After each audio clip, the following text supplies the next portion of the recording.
Paglinis na rin tayo ngayong umaga at pagod much.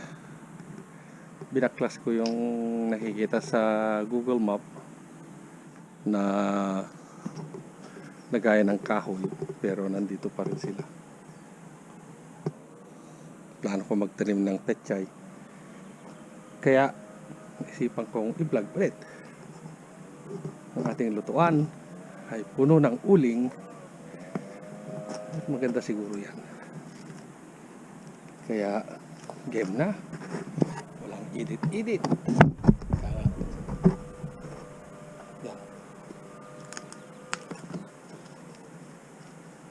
Galing sa trabaho,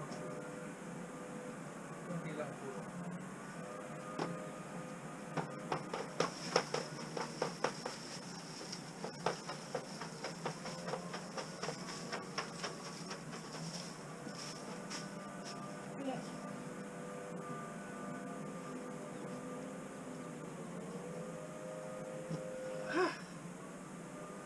Usok.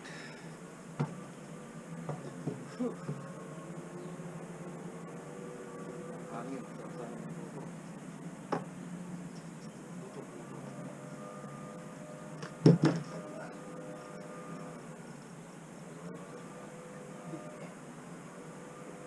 Madami kasing pako, kaya tanggalan natin ito. Super magnet, kahit na mamamagnet niya raw.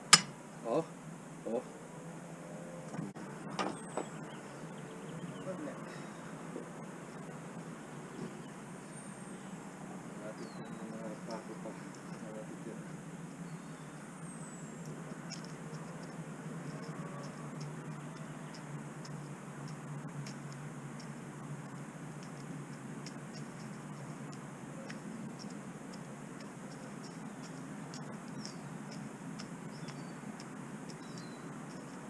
Mahirap kasi pagka kinamay mo siya, which is hindi naman ako gano'ng nagkakamay. Yung mga pako. Yan, mas maganda. Double check. Double check natin kung may mga pako. Mahirap na.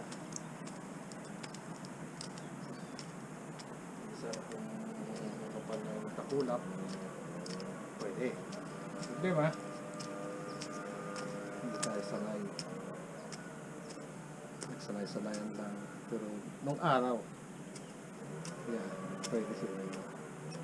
Kasi mga kahoy na sinusunog ko, banat lang ako ng banat. Tira ng tira.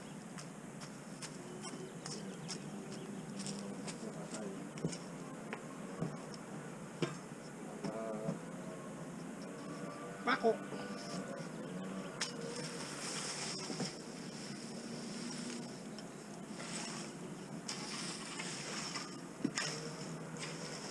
Pwede lang kita.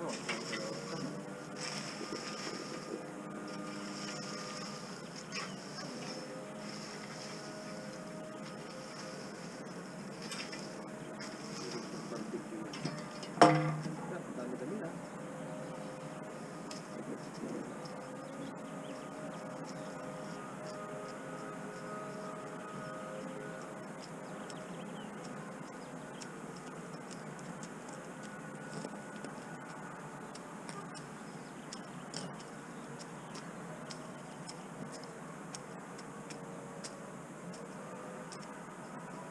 Oh,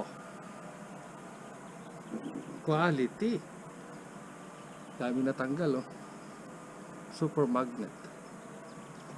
Kaya isang taon din hindi ito nataniman kasi tinamad ako. Lambot.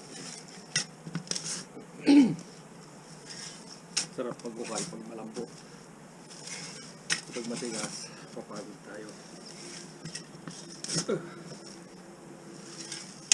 Kayang magandang itanim dito.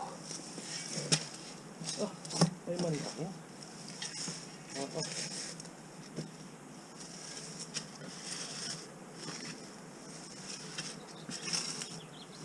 Lambo.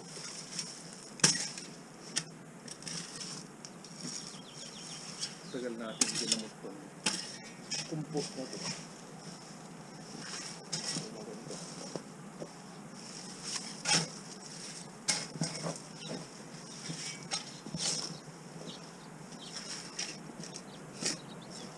Dating kahoy ng presa.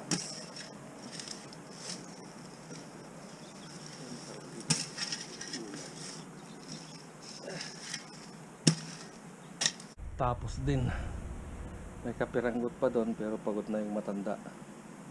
Bukas ulit. Inom muna tayo. Ang huling duckling. Kainin. Kasi problema lang kung nagpisa, pagalitan na naman tayo. Mortal na kasalanan. Ayan o, sayang o.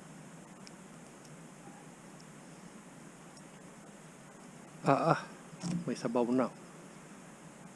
Nagsangit.